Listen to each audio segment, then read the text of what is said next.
Bonne fête de Pâques à tous. Bonne fête de Pâques à tous les enfants de Dieu. Ceux qui croient en la naissance, à la mort, à la résurrection de Jésus. Bonne fête à vous. Ça, c'est notre moment. La Pâques, c'est la période la plus importante du christianisme. Car sans la Pâques, tout ce que nous faisons, tout ce que nous croyons, n'aurait pas de sens. La Pâques vient confirmer, vient mettre la différence entre le christianisme et toutes les autres religions. Les autres leaders religieux, des fausses doctrines, bien sûr, comme je l'appelle, les gourous, les brahms et tout ce que vous connaissez, ont tous leur date de naissance, nés d'un père et d'une mère. Et un jour, ils sont morts, enterrés, mis dans les oubliettes. Certains sont morts d'un simple mal à la tête, certains sont morts dans leur sommeil, certains sont juste morts de vieillesse. Des choses tout à fait normales, tout à fait simples, car il n'y a rien de divin en eux, rien de glorieux en eux. Mais Jésus, je vous dis, Jésus, je vous parle de Jésus, né d'une Vierge Marie, miracle. Allant de lieu en lieu, opérant des miracles. Donner sa vie à la croix, miracle. Ressusciter après 3 jours, miracle. Toute sa vie est un miracle.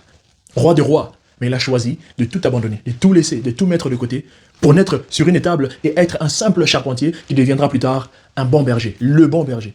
Tout autre Dieu, tout autre leader que vous connaissez veulent être servis, ils veulent être glorieux, ils veulent être grands, ils veulent des chaises royales. Mais Jésus, lui, il est intéressé pour les saluts des autres, les bien-être des autres, impliqué dans la vie des autres, cherchant des problèmes à résoudre, des maladies à guérir, des vies à changer, des vies à transformer. Jésus a choisi, oui, parce qu'il a eu le choix, car il en a le pouvoir. Il a choisi de donner sa vie sur la croix. Tout autre leader religieux, tout autre Dieu que vous connaissez ou que vous avez entendu parler, tous meurent et rendent l'âme. Mais Jésus a choisi de donner sa vie. Il a choisi cela. C'est un choix qu'il a fait. Rendre son esprit à son Père pour le bien-être de l'humanité.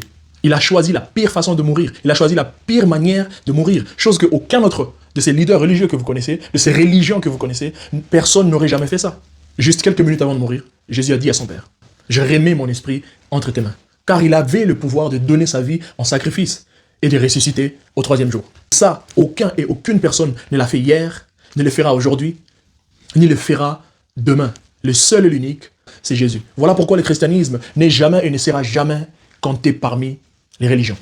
Quand on parle de religion, quand vous citez les religions, n'est jamais mentionné le christianisme comme une religion. Nous ne sommes pas dans la même catégorie. Les religions, c'est toutes ces petites croyances autour du monde. Les gens croient aux statues, croient aux animaux, croient aux arbres, croient à la nature. Certains croient aux traditions. Et j'aimerais que vous sachiez, le christianisme n'en fait pas partie. On n'est pas dans la même catégorie. Si comme moi, où que tu sois, tu célèbres Jésus-Christ ressuscité dans cette période de la Pâque, profite pour en parler à quelqu'un, à expliquer à quelqu'un autour de toi. C'est le meilleur moment pour gagner les âmes, comme Jésus à la croix. Le pire moment de sa vie. Il sait qu'il va mourir dans quelques instants, mais il profite pour donner le salut à quelqu'un. À côté de lui, tu n'as pas besoin de chercher loin. Ta copine, ton copain, ton fiancé, ton mari, ton collègue, ton frère, ton neveu, ton oncle, ton voisin, ton ami. Quelqu'un dans ton entourage a besoin de savoir qui est Jésus, qu'est-ce qu'il a fait et qu'est-ce que ça représente la Pâque pour le monde entier. Et si tu te sens loin de Dieu, éloigné de Dieu, profite de ce moment aussi pour te reconnecter. C'est exactement le bon moment pour ça. C'est pour des moments comme ça que Jésus était mort sur la croix. C'est exactement pour ce moment que nous célébrons la Pâque. C'est pour ça que Jésus était mort sur la croix. Pour nous reconnecter, pour créer une nouvelle alliance, pour créer une nouvelle relation, offrir une nouvelle chance. La repentance ouvre la porte au paradis. Comme le voleur à la croix. Ils étaient deux. L'un voulait jouer le moqueur, mettre Jésus au défi. Il lui dit, si tu es enfant de Dieu, sauve-toi et sauve-nous aussi. Mais l'autre lui répond, tais-toi idiot. Oui, ça c'est moi qui paraphrase, parce que je pense qu'il était un idiot. Il lui dit, toi et moi sommes coupables de ce qu'on nous accuse. Nous allons subir et consommer notre peine, parce qu'on est vraiment coupable. Mais lui, le pauvre, il n'a rien fait. Et il se tourne face à Jésus et lui dit, souviens-toi de moi lorsque tu seras dans ton royaume.